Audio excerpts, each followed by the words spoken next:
All right, so it is 1:30 p.m. here in Rome, Italy. I'm Chris Hagedorn, Secretary of the Rome-based Committee on World Food Security, or CFS. And on behalf of the Secretariat of CFS, its members and constituent groups, I have the very distinct pleasure of welcoming you to our side event focused on global policy coordination for SDG2, specifically looking at CFS's work amid the COVID-19 pandemic. So the session today seeks to share CFS's experience in conducting policy convergence work in an inclusive, evidence-based, consensus-based platform model. Created in 1974 and reformed in 2009, CFS is unique as the UN's foremost inclusive, international, and intergovernmental policy-focused platform to address food security and nutrition. It is comprised of over 130 member states, an advisory group composed of 3 Rome-based UN food agencies, FAO, IFAD, and WFP, the CGIAR Research Network, the World Bank, the WHO, private sector and civil society mechanisms, foundations, the Special Rapporteur on the Right to Food, and others. The Secretariat I lead is hosted by FAO and supported financially and technically by FAO, WFP, and IFAD jointly. Our high-level panel of experts, the CFS HLPE, was created also in 2009, and its 16 outstanding reports have provided the scientific input to our various policy debates and negotiations. Likewise, we will hear more about CFS HLPE's issues paper on COVID-19, which was among the very first papers done on the risk that COVID poses and posed to global food security, a threat that the latest SOFI report released only this week sadly quantifies in great detail. This year is hugely important for CFS and for the global community regarding hunger and malnutrition. In February, we adopted the CFS's Voluntary Guidelines on Food Systems and Nutrition, a project that has been underway for 5 years. We also adopted policy recommendations on agroecological and other innovative approaches, which describes the role of innovation and the various food production models that are now responsible for up to 811 million undernourished people globally. We hope CFS's inclusive model, based on science, evidence, and experience, can be replicated at regional and national levels and serve as a model for the 138 countries that are holding national dialogues as part of the UN Food Systems Summit, which will be held later this year. So during the next 90 minutes, we will hear from Mr. Thanawat Tiansin, the CFS Chairperson and Permanent Representative of Thailand here in Rome, and Ambassador Mario Arvelo, former CFS Chairperson and Permanent Representative of the Dominican Republic, also here in Rome. We will then hear from an extremely impressive panel how the CFS is driving policy work around SDG2. The panel is comprised of Ms. Jennifer Clapp, who is a member of the CFS HLPE Steering Committee and leading some of the work HLPE is doing, including their issues paper on COVID-19. Also, Naoko Yamamoto. Ms. Yamamoto is chairperson of the UN Nutrition Group and an assistant director general at the WHO. We also have the pleasure of Gerda Verberg's presence today. She is the coordinator of the Standing Up Nutrition Movement and a former chairperson of CFS when she was based here as a diplomat in Rome. We also have Mr. Rick White, who is the chairperson of the CFS Private Sector Mechanism. He's also chairperson of the International Agri-Food Network and a member of the Multi-Actor Food Systems Champions Network. And of course, we have Andre Luzzi. Mr. Luzzi is with Habitat International Coalition in Brazil and is a member of the Coordination Committee of the Civil Society and Indigenous Peoples Mechanism, or CSM, and also on behalf of the Urban Food Insecure constituency, one of 11 constituencies in the CSM. So following their comments, we will open the floor for questions and comments, which you are welcome to post in the chat function. Let me thank the HLPF organizers for their assistance. The interpreters, you have Spanish, French, and English, which you can use this, at the bottom of the screen. You will see the interpretation function. And the Dominican Republic for sponsoring the side event today. So after this event, we will post all presentations and remarks along with a link to the recorded session on the CFS public website. So now it is my distinct honor and pleasure to introduce the chairperson of the CFS, Mr. Tenuat Tien Sin, permanent representative of Thailand to the Rome UN agencies, who has chaired CFS since October 2019. Mr. Tien Sin, please tell us more about the CFS multi-stakeholder model and its contribution to international policy convergence work, driving progress on SDG2. Over to you, Mr. Tien Sin. Yep. Thank you very much, Chris, the CFS secretary, for giving me the floor. Actually, I have to say good evening from Bangkok, Thailand, and also good morning, good afternoon, depending wherever you are. I'm very happy, and also I would like to express my sincere thanks to Ambassador Mario Avelo from Dominican Republic for co-hosting and also for sponsoring the CFS event at the HLPE. Before continue my talk, we know that when we are connecting, we are Zoom meeting or virtual meeting at the moment, wherever you are, in Africa, in Latin America, in your kitchen, in your living room. Everyone can be connected. But unfortunately, right now, I can see only maybe 10 persons. Keep your camera on. Why not? Some of you may like to open your video and we can see your face and we can see your smile and we can have such a kind of personal interrelation through the video. We know that once we don't have such a kind of physical meeting, it's very difficult to talk in person. But now we can be connected via virtual mean. We also need to see your face. We need to see your smile. We can see your voice. And that's why thank you very much for your kind participation to the CFS side event at HLPE. Excellencies, distinguished panelists, ladies and gentlemen, I would like to take this opportunity to thank our co-host, Dominican Republic, and also I'm very delighted to welcome you to this event on the global policy coordination on the SDG2 CFS amid COVID-19. As most of you must have heard on Monday, as Chris Hagedorn just mentioned earlier this week, the SOFI report was released. And are we far off from achieving our global food securities and nutrition targets? The numbers are staggering. A tenth of the global population, up to 811 million people, were undernourished last year.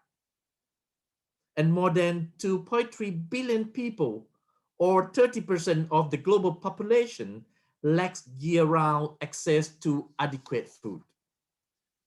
And that's why when we see this number is unacceptable.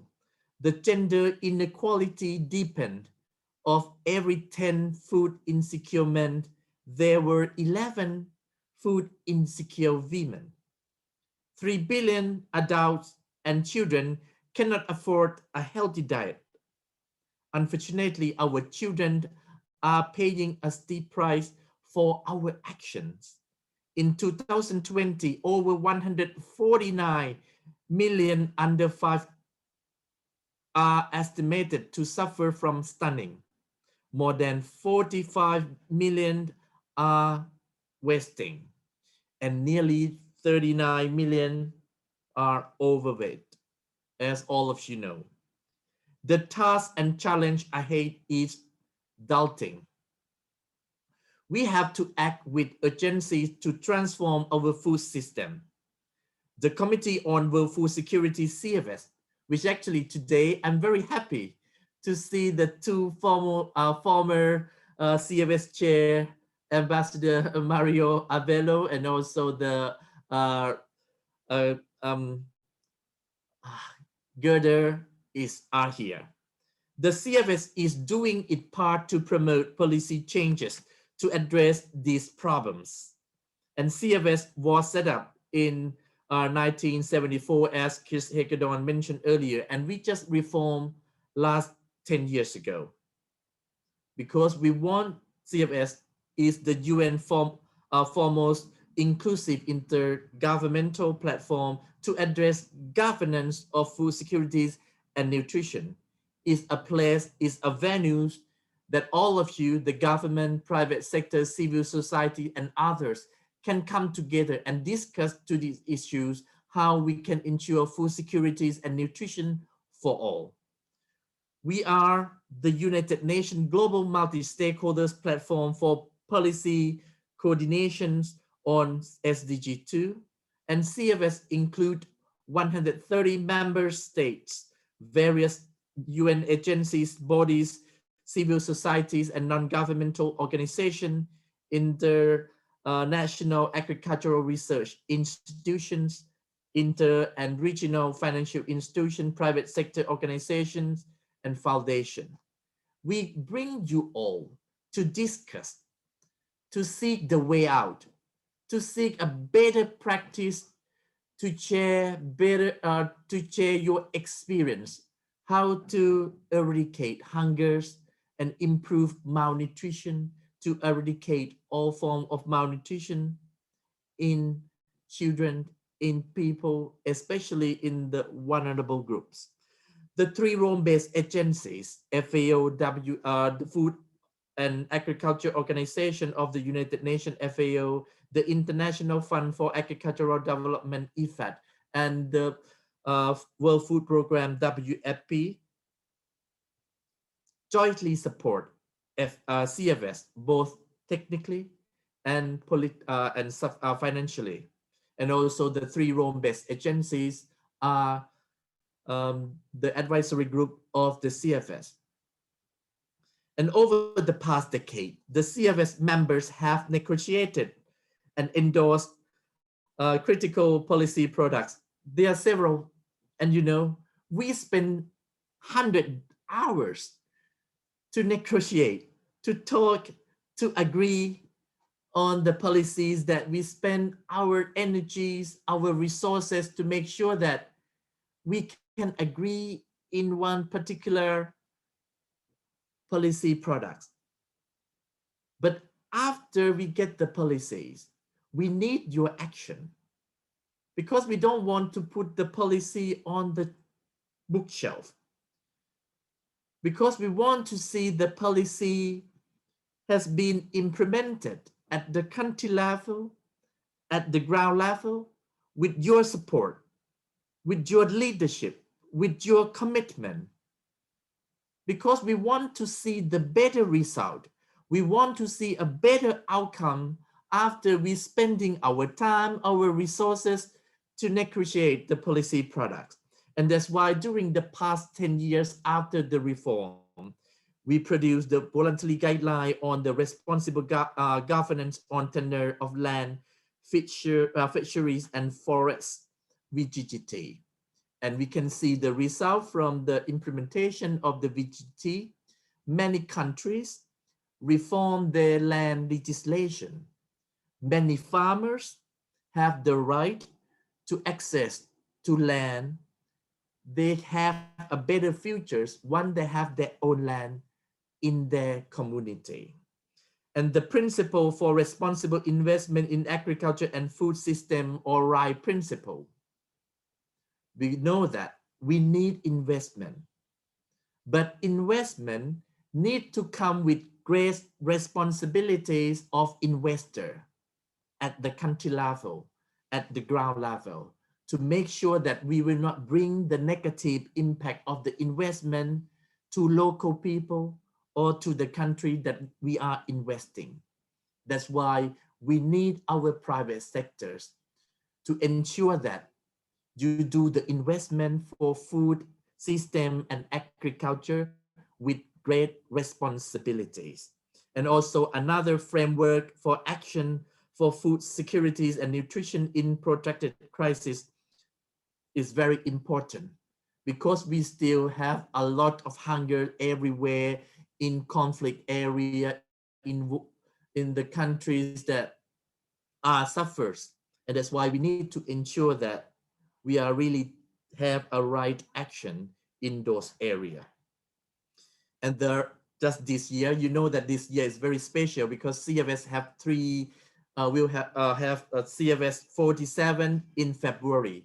We just adopted the Voluntary Guideline on Food System and Nutrition. And just last month on 4th of June, we just adopted policy recommendation on agroecological and other innovative approaches. These policy products start with scientific and evidence-based reports and recommendations of the CFS high-level panel of experts. And also today we have a Jennifer Clapp, one of the members of the steering committee, to join us and also present us.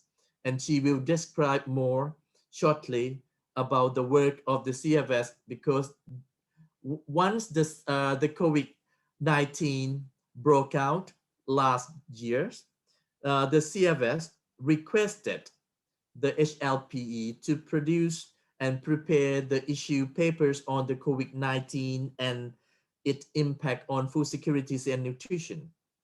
And you will listen more, you will hear more on the issues. The CFS and the HLPE was among the very first to address the COVID-19 and the threat it poses to global food securities. And the CFS also organized several public events last year to propel action by governments and others to deal with the threat from pandemic.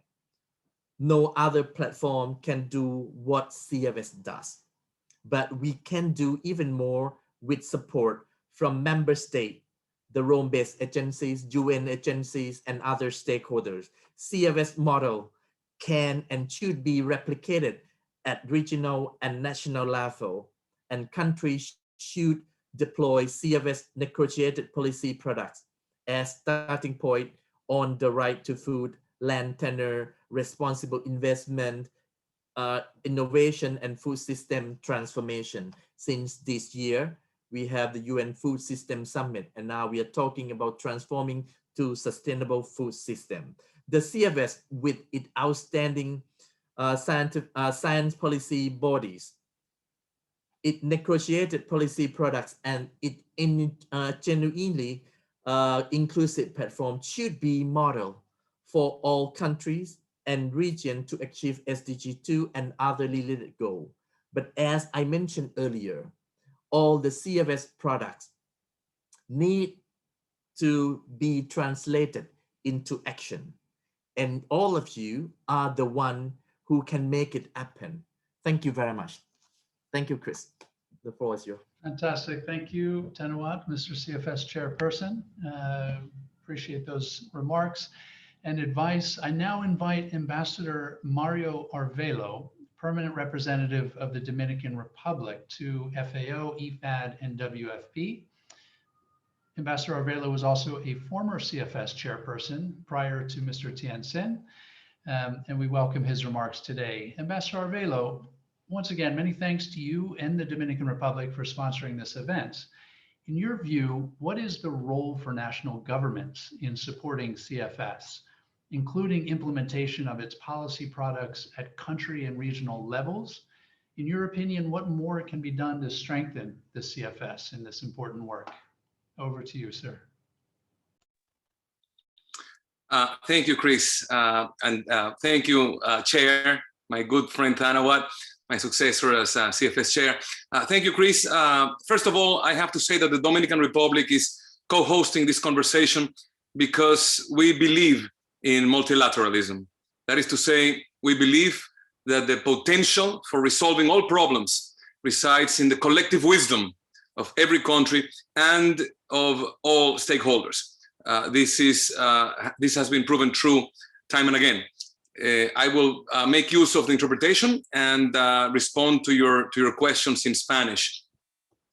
Chris, la reforma del CSA en 2009 fue una admisión, una confesión de que los gobiernos no tienen todas las respuestas a los retos tan complejos que existen alrededor de la seguridad alimentaria. Hoy día estamos enfrentándonos a uno de los retos más tremendos desde la última guerra mundial, y es la pandemia, que está destruyendo todos los avances socioeconómicos que habíamos logrado en la última década.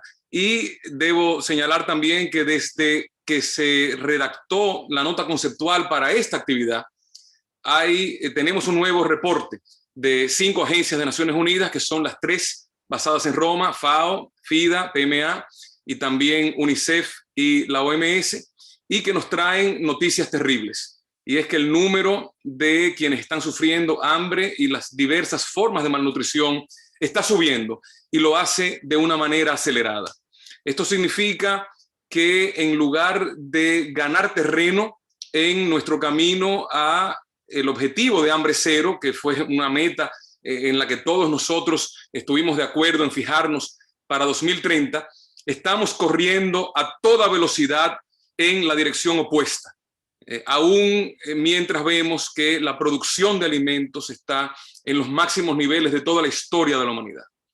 Entonces, la contribución que podemos hacer desde República Dominicana, en el sentido que formulas la pregunta y en el contexto de esta discusión, yo diría que tiene 3 dimensiones.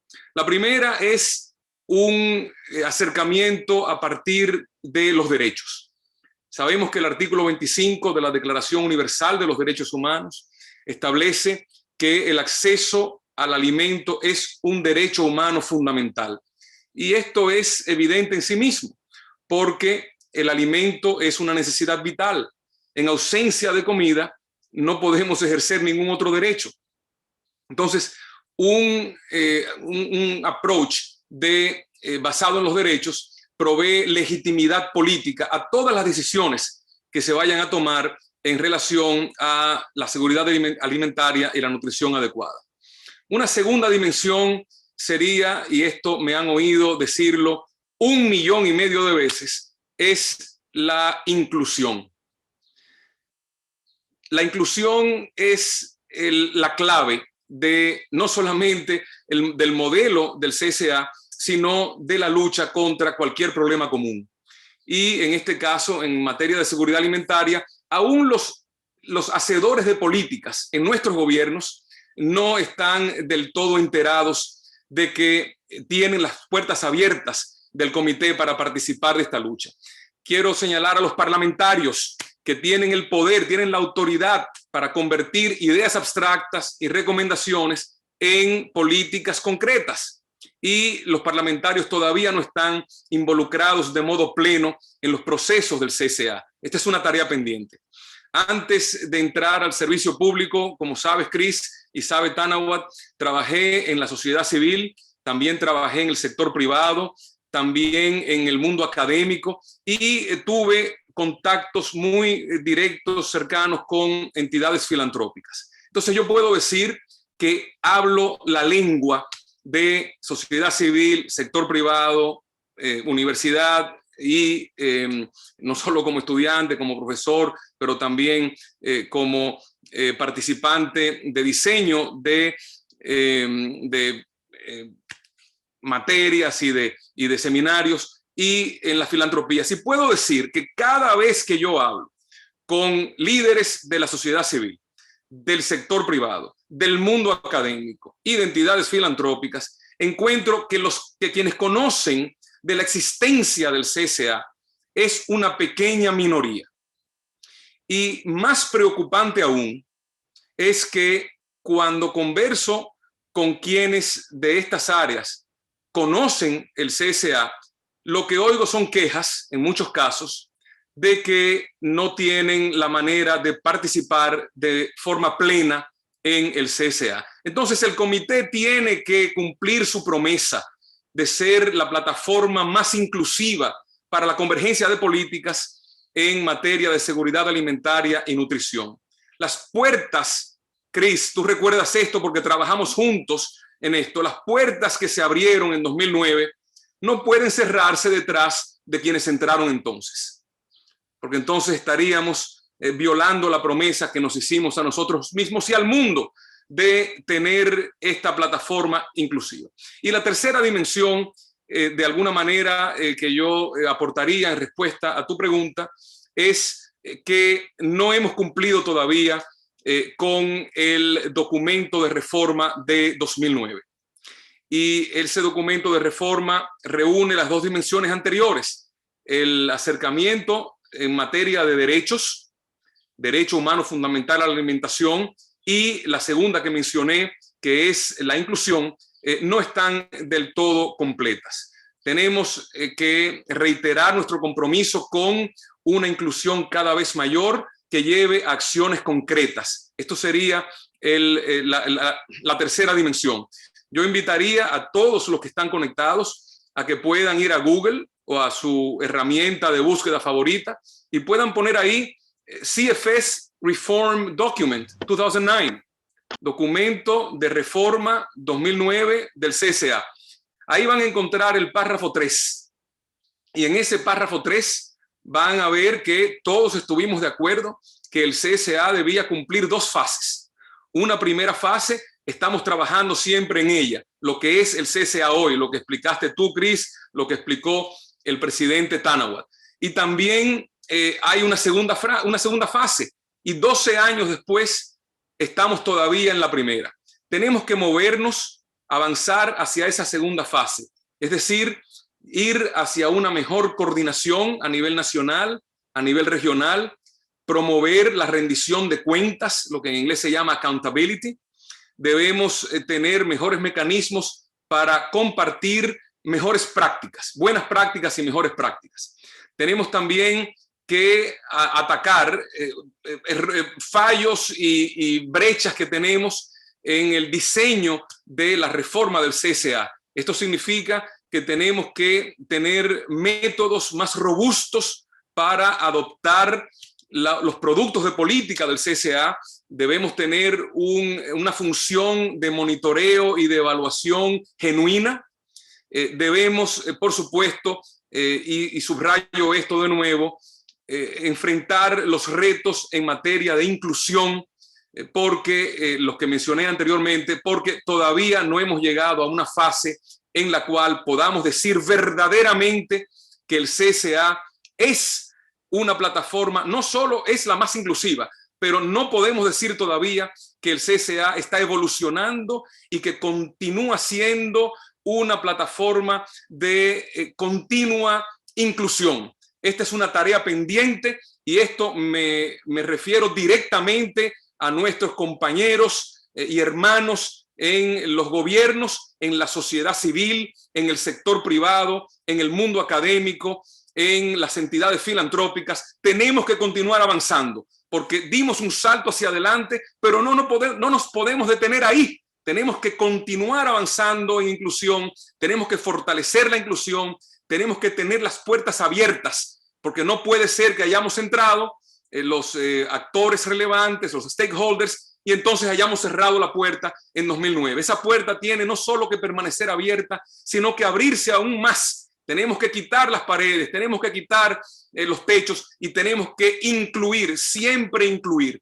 Así que yo concluiré aquí, Chris, diciendo que la República Dominicana ha utilizado el paquete completo de los productos de política del CSA para crear un marco de acción en seguridad alimentaria y nutricional, un marco legal que se continúa nutriendo de los nuevos productos del CSA estamos ya utilizando las nuevas directrices, sobre todo las que tienen que ver con los sistemas alimentarios y nutrición y la agroecología y otras innovaciones. Estamos utilizándolas como instrumento para nuestros diálogos nacionales de cara a la cumbre, ahora la precumbre, ahora en julio, y la cumbre en septiembre, sobre sistemas alimentarios y nutrición, y también para perfeccionar nuestras políticas nacionales. Queremos que todos los países hagan lo propio, queremos que las regiones se integren mejor con el CSA, y queremos, Cris, que continúe la inclusión, que no se detenga, que los actores, todos los que pueden contribuir a la lucha contra la seguridad alimentaria y todas las formas de malnutrición, a través de la creación de directrices, a través de la creación de productos de políticas, a través del diálogo constante, permanente, a través de todos estos elementos que son el CSA, que es el regalo que el CSA le da a esta lucha global, que continúe profundizándose y ampliando. Ese es el mensaje que queremos traer en esta oportunidad. Gracias a ti, y estoy listo para escuchar el debate que continuará. Mario, thank you. Ambassador Velo, great to have you here. Thanks for those comments. I couldn't agree with you more about you're not reinventing the wheel, doing what Dominican Republic has done to use the CFS products. They're not mandatory, they're voluntary, as we all know, but they certainly represent global convergence, and they are outstandingly, they're excellent products to address those complex issues that you've described. So now let us turn to our panel of experts. We have a terrific group here today. I'll ask each of them in turn to briefly address their respective work within the CFS and respond to a question or two from me. And first, we're going to hear from Jennifer Clapp. Ms. Clapp is a member of the CFS HLPE's 15-member steering committee. Professor Clapp, HLPE is a unique science policy interface platform for the UN, which provides evidence-based to the Committee on World Food Security. Can you share with us a little more about the panel's work? We have over 150 people with us today, some new faces, some people who probably don't know the CFS very well. Can you talk about what the panel does, and especially get into what the issues and subject matter of your excellent COVID-19 issues paper? Jennifer, over to you. Thank you very much, Chris. And I'm happy to be here today to say a few words, as you say, about the role of the HLPE as part of the CFS governance structure, and also the work we're doing on SDG2 and especially COVID-19. If it's okay, I've actually prepared a short PowerPoint presentation, and I'm just going to share that screen. Hopefully everybody can see that. Yeah, so as Chris mentioned, the HLPE operates as the science policy interface for the Committee on World Food Security. And as he mentioned, it's made up, the steering committee is made up of 15 experts from around the world, and we act as an independent body that provides evidence-based policy advice to the Committee on World Food Security. So I'll just say a little bit about how we function in that role very briefly.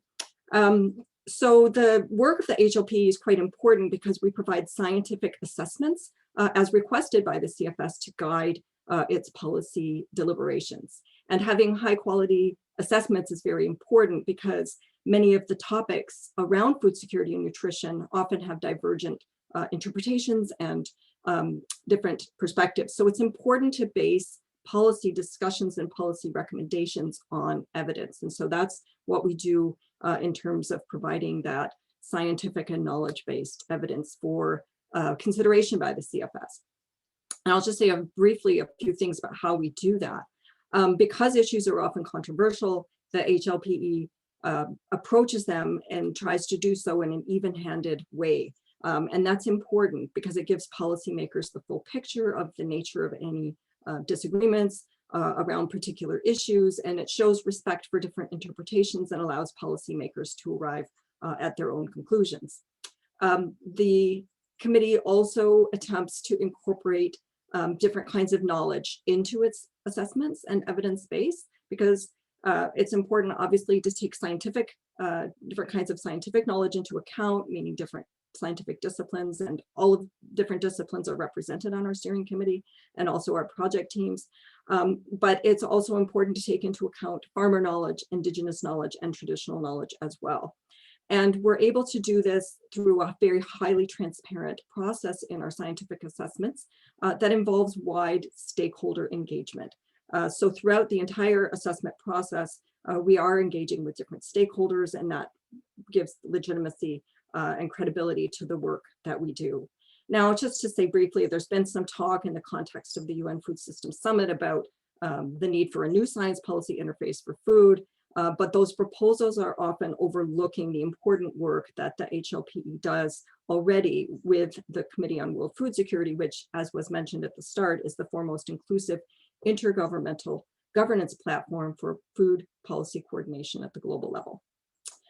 So I want to talk a little bit about some of our recent work. First, our work on SDG2.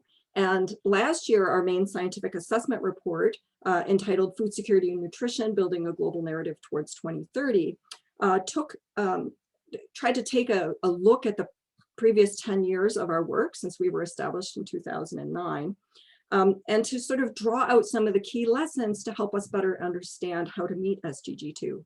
And the report emphasized the need to take a food systems approach to addressing problems in the food system. It identified some key policy shifts that need to take place.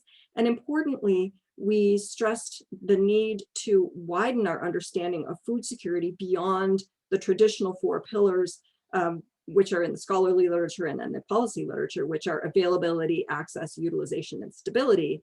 And we showed that the literature has advanced in a way that encompasses now also agency, in other words, empowerment, and also sustainability, making sure that ecological and social systems are able to function with food systems into the long future. So we put these elements together, and on the screen is a diagram of what we call our theory of change, where we see these policy shifts are necessary to support more sustainable food systems that support all 6 dimensions of food security. And that we point out is the best way to guide policy towards better achieving goals for SDG2. So I'll quickly now also look at some of our work on COVID-19 and food security. And the policy lessons from our global narrative report were really important in our parallel work on COVID-19. We had just really gotten into our work on the global narrative report when the pandemic hit. And as Ambassador Tiansen mentioned, the CFS did request us to also do work on COVID-19. And we found that the work we were doing on SDG2 was really relevant for understanding the dynamics that were happening with respect to COVID-19. And as Ambassador Tiansen pointed out, the situation is dire, it's very fluid and dynamic and constantly changing. And the latest SOPHI estimates, as was mentioned, that came out on Monday, show us that an additional 70 to 161 million people experienced chronic undernourishment in 2020, reaching a total of 720 to 811 million people. That's the range of the estimates experiencing chronic undernourishment. This is unacceptable. It's a much higher level, obviously, than was in the previous year, and much of this is due to the COVID-19 crisis. Also, as was also mentioned, 2.737 billion people, that's now about 1 in 3 people on the planet, are now facing food insecurity at either the moderate or severe level in 2020. And that's a rise of about 320 million people over the previous year. So these data point to the urgent need to build more resilient food systems in the face of this crisis. So our report that we undertook, our issues paper, as was requested by the CFS, tried to understand these dynamics. So if we know the numbers of people experiencing food insecurity are rising, we need to know how and why that's happening and who it's affecting in particular most harshly, so that we can devise, we want to provide advice to CFS to devise policies to best reach those people and alleviate their suffering. So this diagram is very complicated, but it really illustrates the very complex dynamics that we're that are underway, that were underway as the pandemic started and have shifted and changed over time, but they often filter through not just the disease of COVID-19 itself, but also many of the measures that were taken to address COVID-19 through lockdown policies, which affected supply chains, triggered a global recession, disrupted social protection, deepened inequalities. And now we're facing a situation where we're seeing a huge impact on food prices. So for example, you're probably aware the FAO Food Price Index indicates that food prices are now about 30% higher than they were at this time a year ago. So we're seeing people's ability to access food deeply affected by these dynamics of the crisis. And the changes of the disease itself and its spread, et cetera, have affected not just supply chains, but also production, and have altered food environments where we're seeing people shifting to cheaper foods that might be less healthy or more processed foods that can be stored for longer and fewer fruits and vegetables. So there's myriad ways in which the COVID-19 pandemic is affecting food security. And I'm not going to go over this entire slide, but just to show that we used the 6 dimensions of food security that we identified in our global narrative report to really drill down and understand better how and who are most affected by the problems caused by the pandemic in terms of their own food security. And each of those 6 dimensions highlights mechanisms and populations that are most affected by the pandemic. And that's important because it helps, that detail is important because it helps guide towards policies that can help to address the situation. So just my last slide here briefly, just to say the pandemic really underlines the need for more resilient food systems. And that's all obviously in response to the pandemic, but more broadly in response to other things that are happening in the world, climate change accelerating and inequalities deepening. And so the main kinds of recommendations we put forward, they really highlight or reinforce the points that Ambassador Arvello mentioned.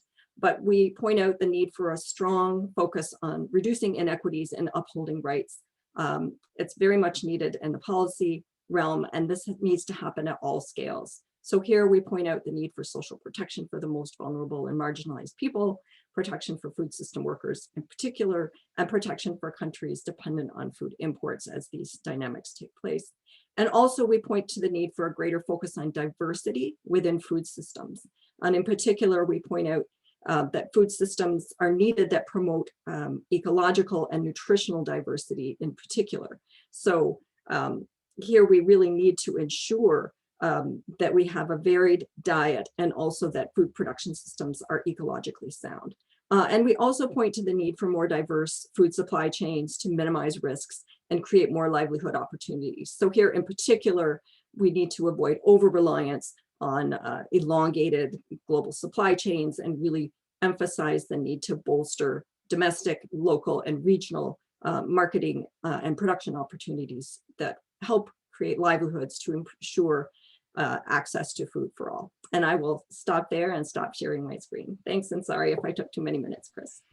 Jennifer, that's great. This is really important. This really goes to the heart of what the CFS has been working on ever since the outbreak of this pandemic. And you'll find quite a bit of references and recommendations and guidance in our latest products, both the VGFSN and the policy recommendations on agroecological and other innovative approaches, which we've built in using the recommendations and scientific support of the HLPE. So Jennifer, thank you so much.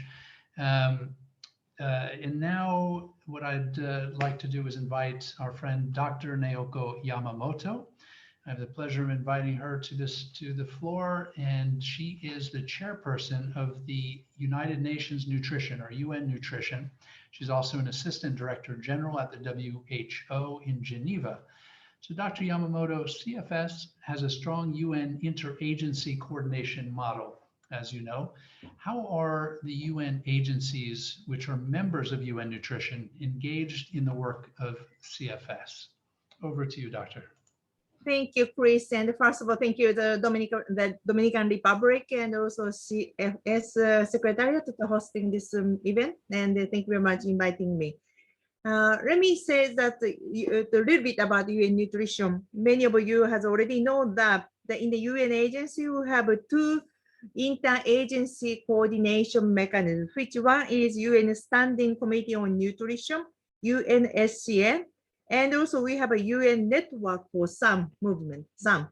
And to strengthen our coordination as a UN agency, we merged the two coordination body to come up with UN nutrition, which I'm chairing. The chairmanship is a rotation within our team, but this year, as the first year of the UN nutrition, WHO and myself is going to work for as the chair.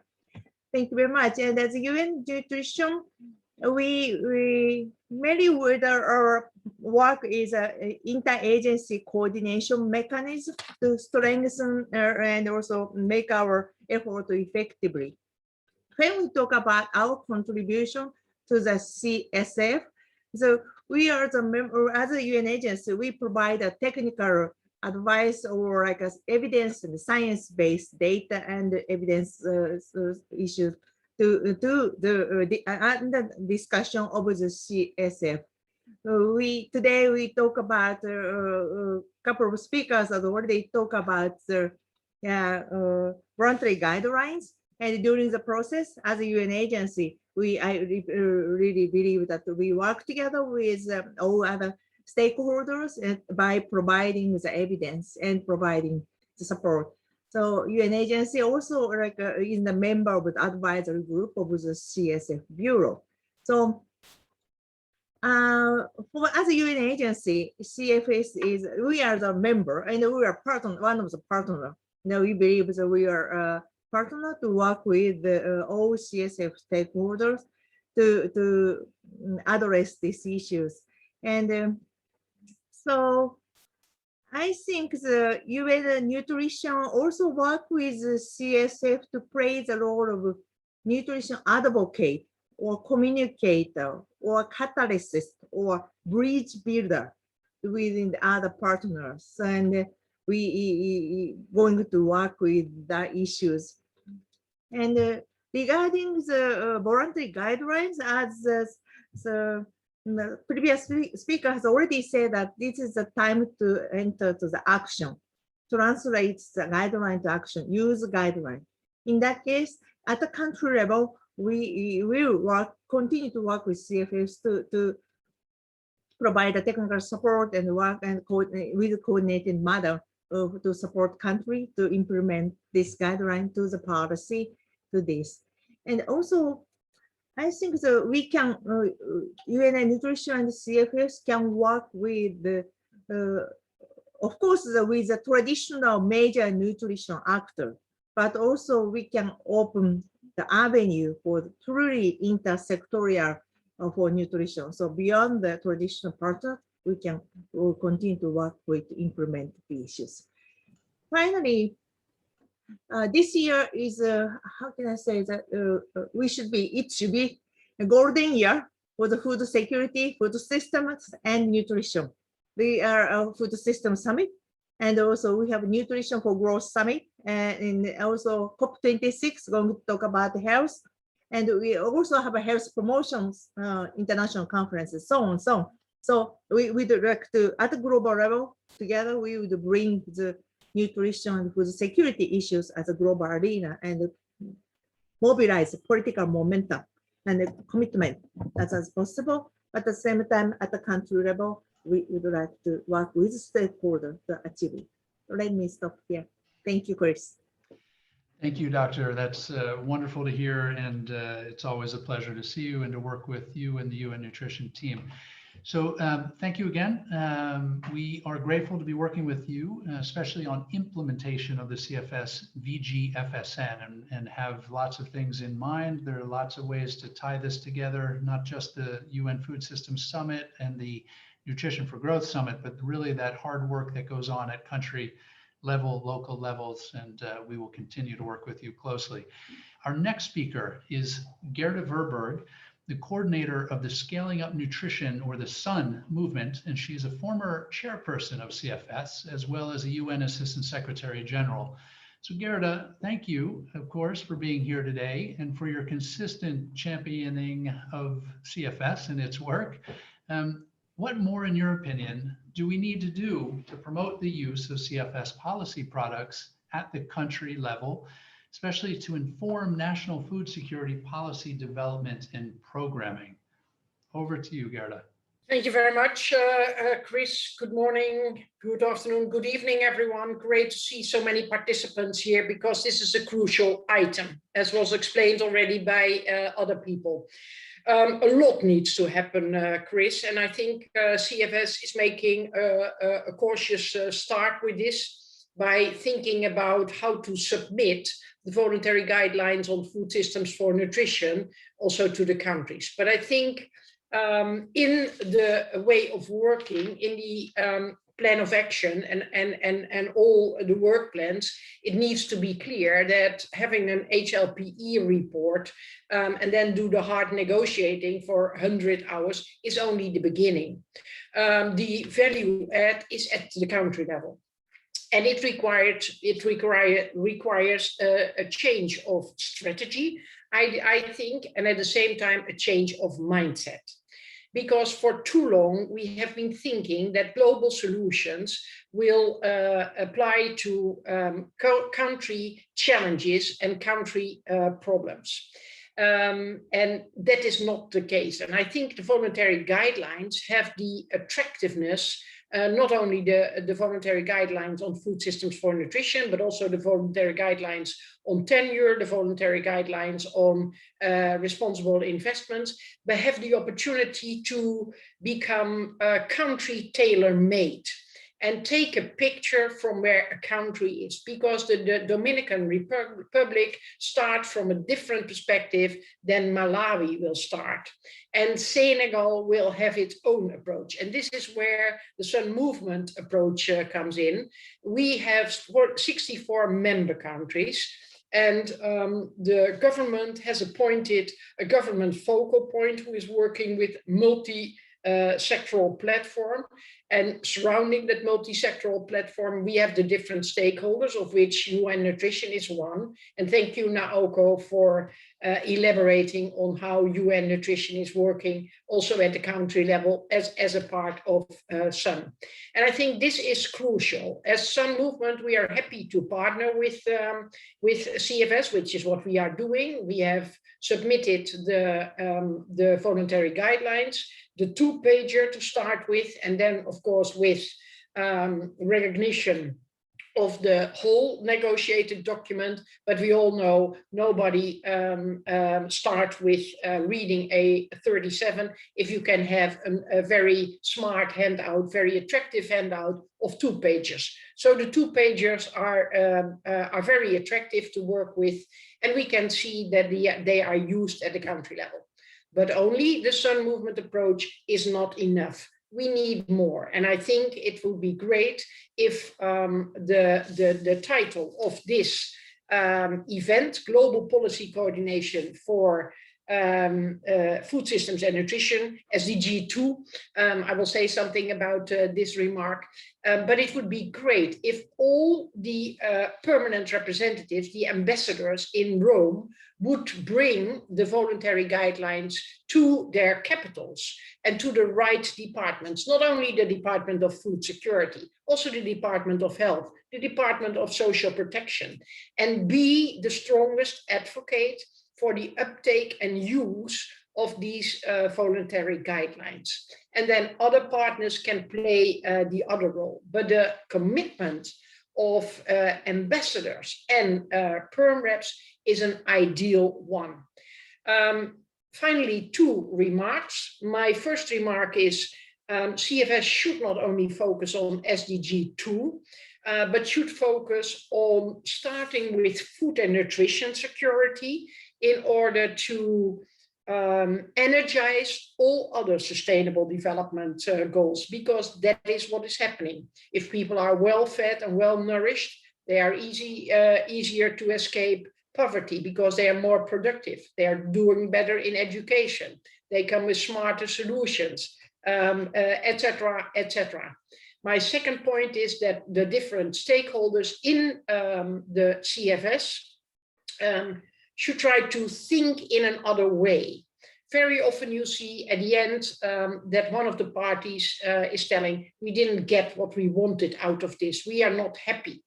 But collaboration, what is needed to implement all sustainable development goals, and is the big win of this Food System Summit, and hopefully for N4G, the breakdown of a siloed approach of things, the game-changing way of thinking, mindset, is that you look at consensus building, and then you say, we have won this, this, and this. And if this is 55% of what you wanted to get out of it, it is great. And then use this 55% as a platform to further build on. But never be angry or disappointed because you didn't get the other 45%. This is negotiated, this is consensus building, and only this way, going further, but in collaboration, building trust meanwhile, is the way forward to implement all the sustainable development goals, nourished by, of course, food systems that are healthy for people and healthy for the planet. Thanks. Gerda, that's great. Thank you. I think you've hit on some really important pieces that we are working on, but it will take the commitment of ambassadors here in Rome. It will take the commitment of agencies in UN Nutrition and a whole lot of other in the CFS. So pointed to the fact that SDG2 is not the only focus for us. And I think, I said at the start, we've been working on voluntary guidelines for food systems and nutrition since 2016. So long before anybody ever thought of having a summit, we've been looking at the full complexity of food systems as they impact nutrition and environmental outcomes, human and animal health, et cetera. So very good points. And we really do appreciate the very hands-on field network experience you at Sun bring to this conversation. So now let me introduce Mr. Rick White. Rick is the chair of the CFS Private Sector Mechanism, or PSM. He's also the chairperson of the International Agri-Food Network, IAFN, and he's a member of the Multi-Actor Food Systems Champions Network. He's going to tell us more about the role of the private sector in achieving SDG2 through the CFS-led Global Policy Convergence Dialogue. Rick, over to you. Well, thank you very much, Mr. Hagedorn, and good day, good evening to everybody on the call. As chair of the private sector mechanism, it is my pleasure to speak to you today, and specifically on the role of the private sector in the achievement of SDG2 through CFS-led global policy convergence. Like others have already mentioned, the 2021 state of food security and nutrition in the world has just underlined how challenging it will be to meet SDG2 and end hunger, with an increase of 160 million undernourished people due mostly to COVID-19. We need no further push to understand that all stakeholders must mobilize to ensure the achievement of the SDGs. The private sector mechanism takes this very seriously and has participated in the CFS policy convergence processes that have led to outputs that align not only with the SDGs, but also multi-stakeholder partnerships vital to their achievement. The 2030 agenda calls for an enhanced global partnership that includes all actors and mobilizes all available resources to achieve the SDGs. This inclusivity is exactly what the CFS provides and has led to these relevant outputs.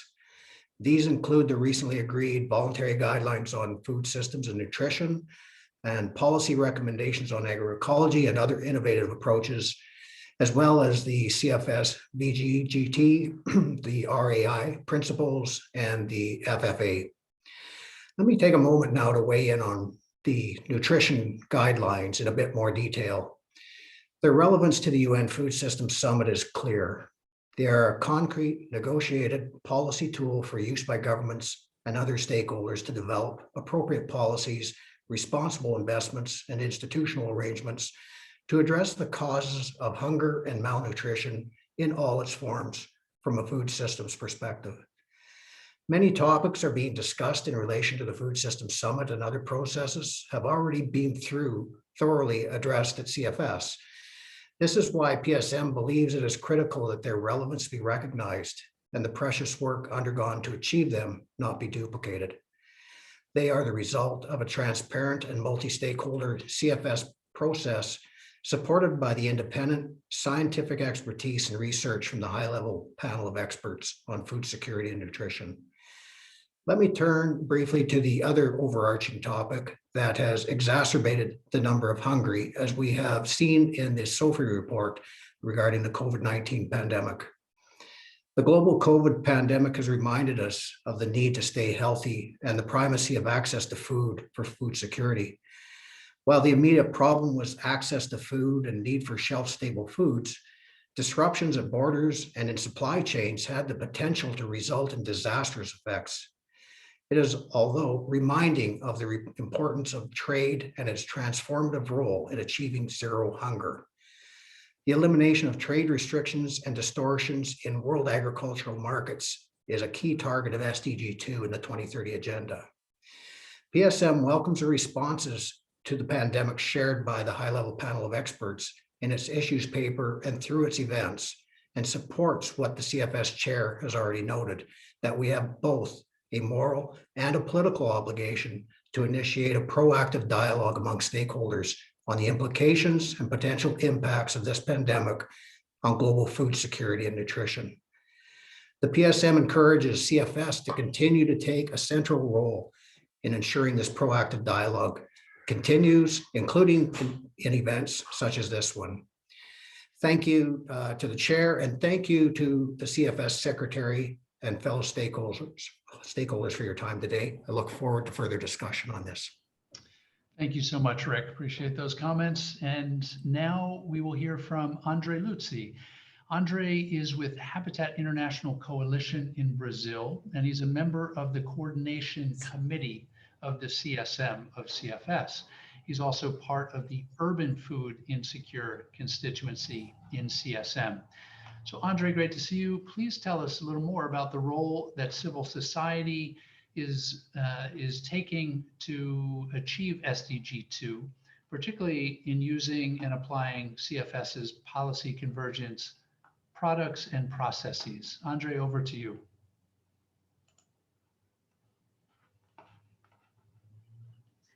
Hola, muchas gracias. Gracias por la palabra, gracias por la invitación. Y creemos que este evento del panel político de alto nivel de la ONU debemos aprovechar al máximo este momento. Y creemos también que mostramos nuestro respeto a millones de víctimas de COVID-19 y saludamos a todas las personas que actúan para salvar vidas y enfrentar los duros impactos de la pandemia en nuestras comunidades por medio de solidaridad y resistencia. Somos las voces de los sujetos de derechos, del derecho humano a una alimentación adecuada. Somos la gente hambrienta que vivimos desnutridas o con una mala alimentación. Pero también somos pequeños productores, pescadores, recolectores, preparadores de alimentos, activistas alimentarios y defensores de los derechos humanos. Nuestro rol en la lucha contra el hambre y de la desnutrición se basa en nuestras prácticas y evidencias para proponer recomendaciones en materia de políticas públicas, monitorear el buen uso de los recursos financieros, monitorear y inspeccionar la realización de los derechos, proteger nuestros territorios y sociobiodiversidad, combater las injusticias de género, el patriarcado, el racismo y discriminaciones. El informe SOFI trae datos dramáticos y confirma nuestras percepciones desde las comunidades y nuestros estudios. Y podemos decir que la situación es aún peor si adoptamos metodologías más sensibles a estos fenómenos en cursos. De igual forma, las consideraciones sobre acciones para revertir esta situación son frágiles, insuficientes para los múltiples desafíos. La pandemia ha profundizado las desigualdades estructurales y necesitamos con mayor urgencia una respuesta mundial coordinada de seguridad alimentaria y nutrición, centrada en transformar radicalmente los sistemas alimentarios. Considerando las respuestas de las comunidades en este periodo y sus evidencias, el mecanismo de la sociedad civil y pueblos indígenas elaboró un informe y también dos declaraciones. Una declaración política sobre género, COVID-19 y sistemas alimentarios, y una declaración muy fuerte de los jóvenes. La juventud exige una transformación radical de nuestros sistemas alimentarios. Además, realizamos webinarios, eventos paralelos y otras actividades públicas con el fin de presentar nuestras recomendaciones y promover el intercambio de conocimientos y prácticas. Es urgente y necesario convocar una respuesta global coordinada con foco en la suspensión inmediata de las políticas económicas de base neoliberal, que transforman los alimentos en mercancías y favorece su comercialización en el mercado externo. Es decir, los sistemas alimentarios organizados en torno de la acumulación de capital, extracción y subordinación, tenemos que decir no. Y es fundamental asegurar la soberanía alimentaria a través del proceso de involucrar a la población en la construcción y toma de decisiones sobre las políticas alimentarias, promoviendo sistemas alimentarios locales, saludables y sostenibles. O sea, tenemos que transformar, tenemos que cambiar desde abajo y con la participación y el involucramiento de todas las partes, crear en nuestros terrenos políticas transformadoras. Así, el CCA debe ser la plataforma más inclusiva y con base en el multilateralismo. Estamos disponibles para continuar este debate en las rondas siguientes y también en el chat con nuestros productos para que todos puedan conocer mejor. Gracias. Paso la palabra. Andre, great. Thank you very much. Now, we have less than 30 minutes. I'd like to transition to the Q&A portion, and I encourage participants to post questions on chat. I've seen quite a few so far. If we don't have a chance to respond today, we will post responses from the speakers after today's events and try to make sure your questions are answered. So let me kick this segment off with a few questions to our speakers. Professor Clapp, Jennifer, why is it important to widen our understanding of food security and its various dimensions on these issues of sustainability and agency? Is that a new thing? Why the focus on those two so much? Can you comment on that? Sure. Thanks for the question, Chris. It's important to take agency and sustainability into account, we argue, because these dimensions of food security, they're present in the scientific literature as being important, yet they haven't been fully embraced in policy frameworks. And I'll just say briefly what we refer to as agency. I mean, what it basically means is the capacity of both individuals and groups to exercise voice and some degree of control over their relationship with food systems. And this is really important because the people who are facing most in food insecurity in the world today are often people who lack that voice. They lack agency because they're often marginalized by global processes, political and economic, and they're often facing discrimination. And so these are people who, for example, many are food system workers, small scale producers who lack the sort of ability to set the terms on which they relate to food systems. And those are the people who are facing the most hunger and undernutrition in the world today.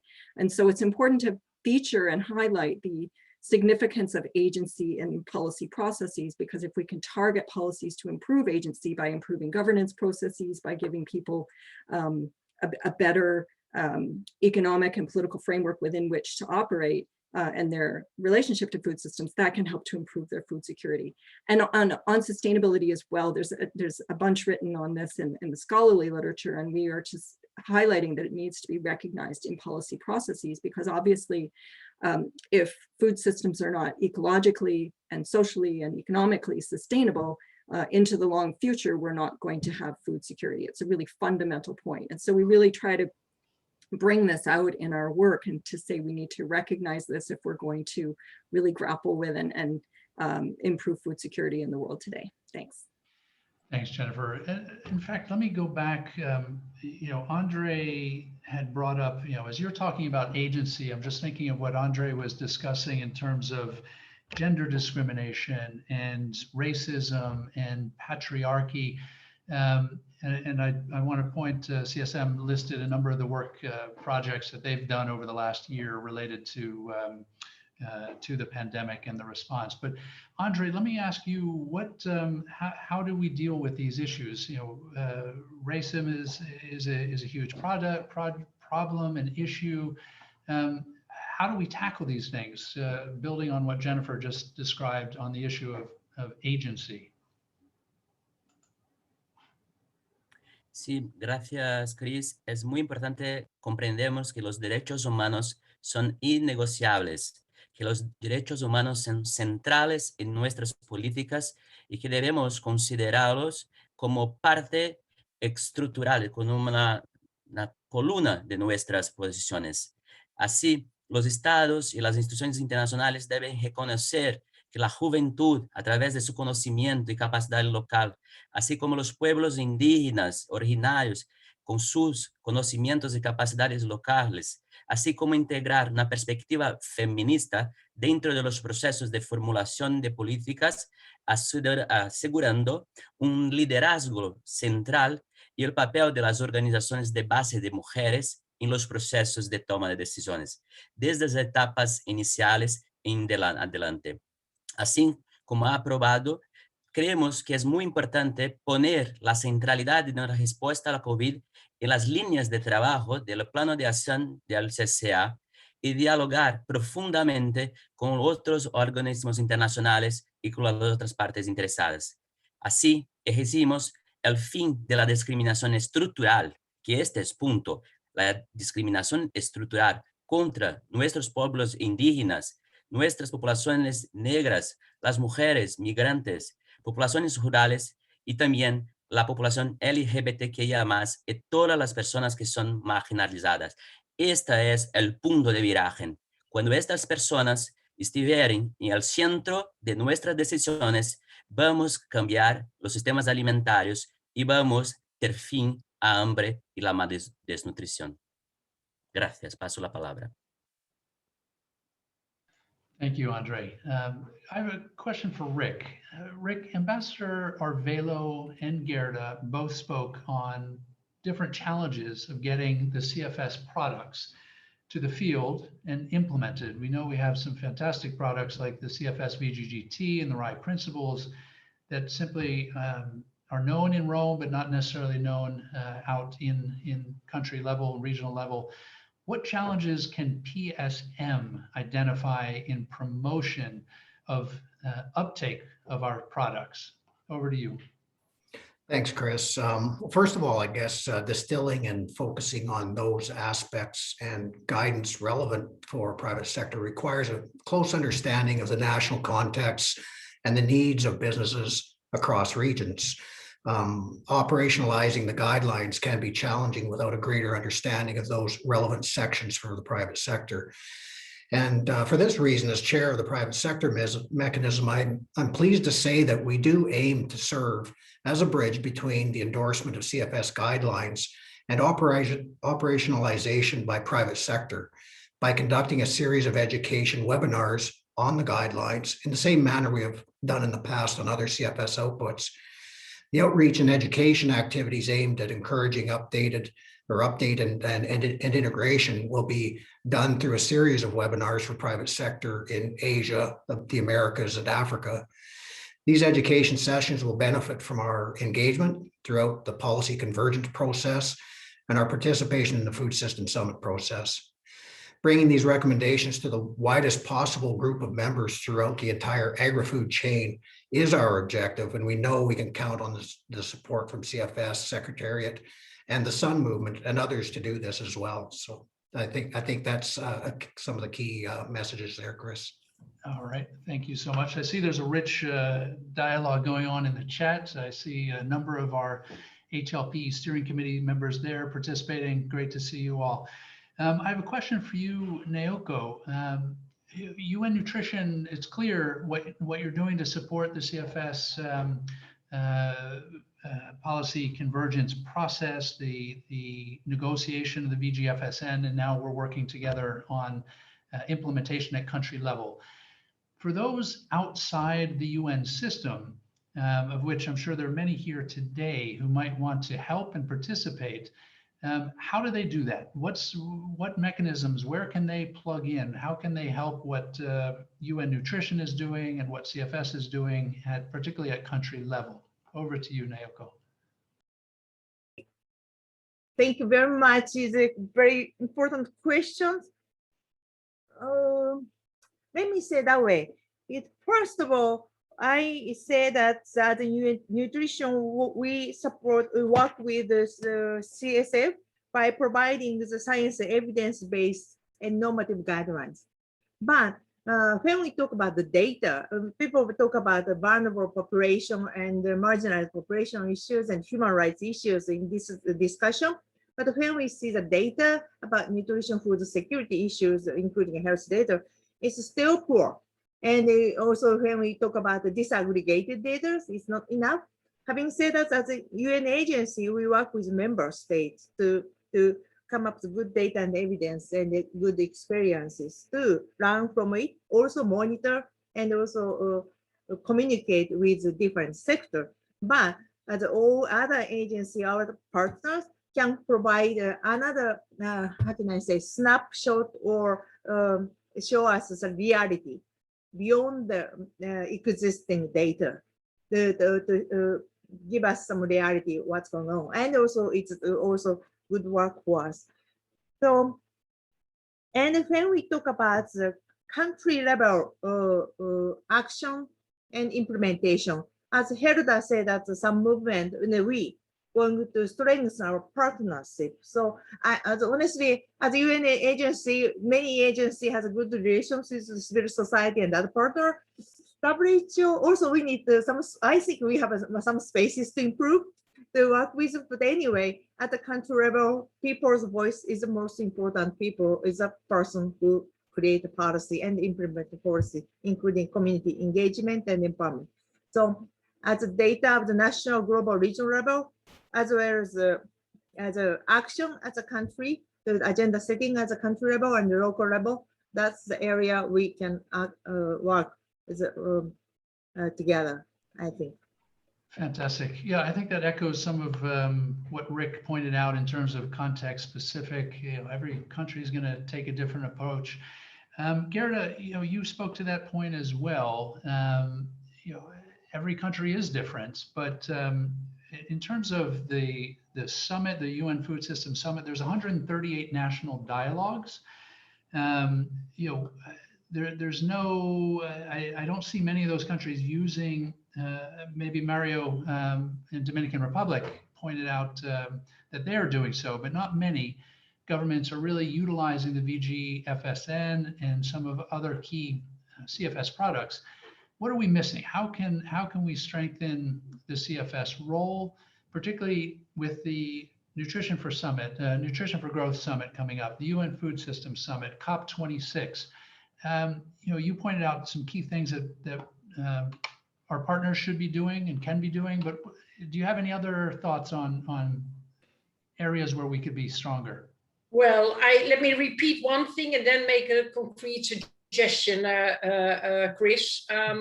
I repeat that the same ambassadors and the delegations who are negotiating on this need to be the advocates and the champions to bring it home to their home country. The work has only started when there is an agreement, and they need to navigate. Now, for the Food System Summit, it might be short notice. However, I think I do know that there is a group of friends in Rome for the food system.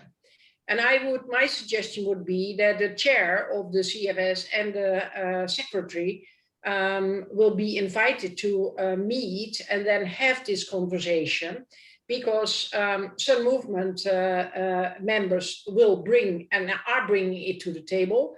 We don't ask, and very often it's not in the report that they use, whether they use the voluntary guidelines. So you don't, I don't have anything in hands that it's used or not used, but the effectiveness can be increased. And that is what I agree upon. And building on a few messages in the chat, I think we should be clear here, Chris, on behalf of the CFS, that in the end, decision-making is done by the government. And it is also when it comes to the decision-making on voluntary guidelines and on all the products. And then different participants and stakeholders can reflect on it, can advise on it, just as it is there. And it's the same in the scaling up nutrition movement. So my strong plea would be, let us do away with this not true fairy tale, I would say, and let us strengthen the ownership and the leadership of a government to take care of its community. It doesn't help to fight each other here. It can only help if we make sure that solutions, as Jennifer said, can be owned by the people themselves, by communities, by people who are left far behind in the rural areas, the indigenous people. But don't let us try to have one format, one blueprint to be rolled out because we have a certain political understanding or we have a certain political opinion. It will not help people, but it will help people if we make it possible to stand, to take their own future in their own hands, to be respected in their human rights, to have gender equality and youth involved, and to make it possible that bottom-up solutions can be owned by the people themselves. This is what I'd like to say. Fantastic. Thank you, Gerda. And just to point out, there are countries doing similar things. Thailand, for example, the CFS chair has explained how Thailand has a CFS committee and is actually using our products, sharing the VGFSN. I think it's a great example. Hopefully more countries will do the same. We'll look to join the Friends group you mentioned, Gerda. Mario, let me ask you, you pointed out that Dominican Republic took the CFS right to food guidelines, other documents, and made them part of your constitution. Is it crazy for us to think that every country could have its own CFS? Well, Chris, absolutely yes. That's the short answer. Let me very briefly refer to what you just said. The Dominican Republic, of course, took it up, the issue of a rights-based approach. And so the right to food has a constitutional rank in the Dominican, like you just said, Article 54 of our Constitution. But we did not just stop there because the Constitution is, in some senses, aspirational if you do not complement that with specific laws. And this is what we did. We passed a law that was 6 years in the making, and we copied and pasted the procedures from the CFS in order to do that. So it wasn't just parliamentarians. It was the civil society and the private sector and academia, research centers, and all of the other stakeholders. They got together. We had public viewings and discussions. I participated in the process. And that law was finally approved unanimously by the Dominican Congress, by both houses of Congress. And let me just add that we have over a dozen different parties represented in our legislature, from the far right to the far left and everyone in between. And every single senator and representative came together for approving unanimously this law because it had gone through the inclusive process that CFS offers us. So what has been done in Thailand and in many other developing and developed countries, like they have in Switzerland, we have also a similar thing in the Dominican Republic, which is executive-based consultation mechanism that brings together no less than 12 ministers. And everyone is involved, municipalities, associations from the civil society, the private sector, and I'm not just speaking of the bigger enterprises, but also small and medium-sized private entities, and everyone pitches in everyone has a different experience within a country, and every country in the world, like Gerda said, has a different experience. The main point is that inclusiveness is a recipe that can and should and must be applied by everyone at every single level if we want to defeat hunger and all forms of malnutrition. Thank you, Mario. That's well noted and impressive. CFS Chair Tanawa Tiansin, I see your hand up. Perhaps you want to say a few words. We have only a few minutes, so we'll do a quick round of closing remarks and love to hear about Thailand's efforts in this regard. Thank you very much, Chris. As you mentioned about how we bring the CFS models to be implemented at the country level, as Chris mentions, the committee, let's say the National Committee on the National Food Securities has been established. But even though we don't call it exactly the CFS, but we know that each country may call something differently, but we can bring the idea of the multi-stakeholder approach that bring the government to discuss with other sectors, private sectors, civil society, farmers, and other key players. Because we know that when we're talking about the food system, food securities issues, it's not the issues of the government only. As Gerda mentioned earlier, we know that in terms of the policy convergence, the governments, the members or the government the one who make decision at the end. But we know that when we bring those policy products to be implemented at the country level, we need other sectors, other key players to work together. And also we have seen several countries that we also have another mechanism that among, let's say, civil society, private sectors, and other key actors, that they also have their own coordination mechanism at the country level. And they can do a lot more in terms of promoting food securities and better nutrition for people at the country level. Thank you very much, Chris. Thank you very much, Thanawat. We're getting very close to the end of our program. We have a few minutes left. We may lose interpretation, but I do want to give our panelists just 30 seconds to 45 seconds each. I'm going to start with you, Naoko. Just a quick final comment. What do you want to leave the audience with today? Okay, thank you very much. So we're very rich discussion, but I really would like to, as UN Nutrition, to work with CSF in the discussion about post-COVID-19 issues. We talk about greener and fairer and healthier society, how we can contribute together. But also same time, we're discussing about the prevention of the next pandemic. Then we talk about the One Health approach. Again, we really would like to continue to work closely with all of you. Thank you very much. Fantastic. Thank you. Gerda, over to you.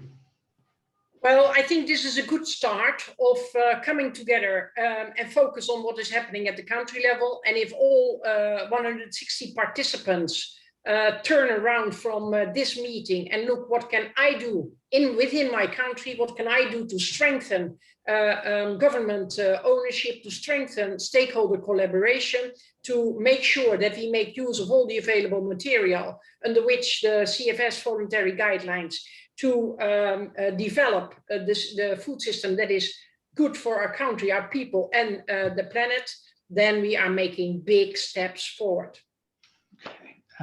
Thank you, Gerda. Jennifer, 30 seconds, final 30 comment? seconds. Thanks, Chris. Yeah, and I just want to emphasize like this precarious situation we're in today with not meeting SDG2 and the COVID crisis raging, and just to emphasize some things that have come up in the chat, that human rights are paramount, especially respect for the right to food. And that includes reducing power imbalances and inequities within societies and supporting better governance processes, as well as supporting more sustainable food systems. So if I get 30 seconds to say those things, that's what I like to emphasize. Thank you.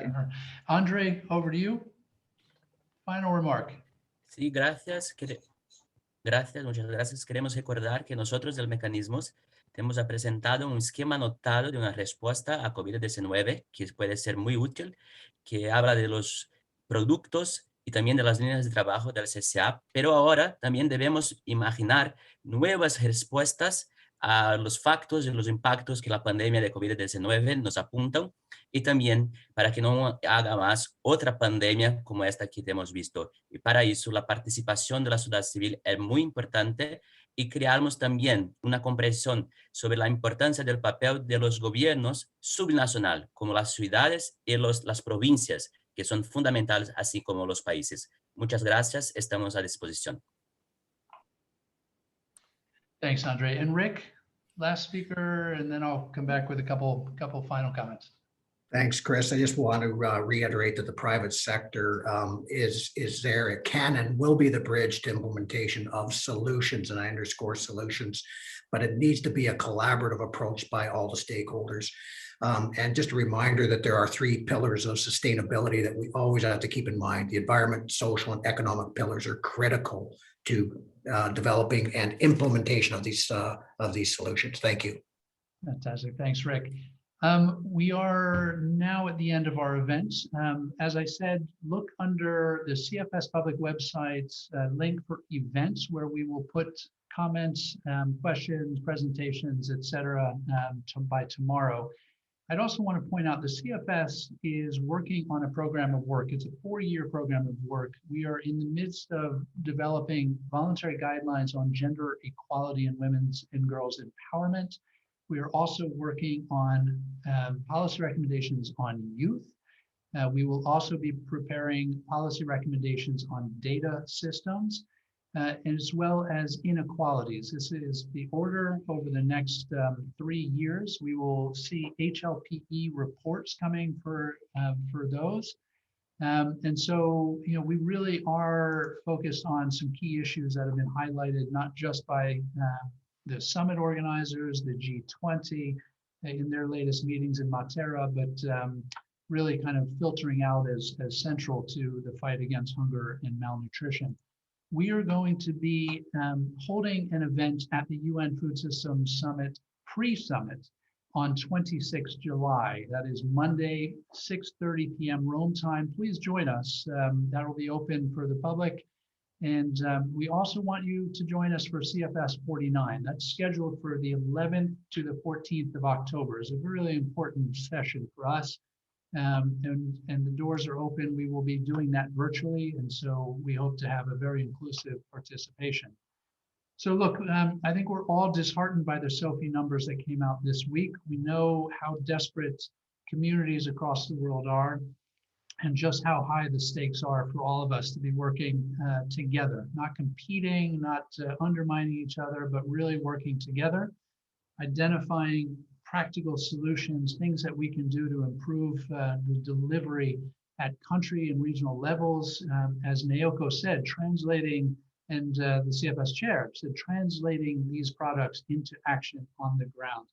So let me thank all of you today. I want to thank the speakers, the panelists, especially the interpreters, and of course, the entire CFS Secretariat team, without whom we could not have had today's event. So if you have any questions, we can be reached at cfs@fao.org. Follow us on Twitter at UN_CFS. And we look forward to meeting you, working with you, and seeing you in the future. So goodbye, all of you, and thank you again. Thank you. Take care.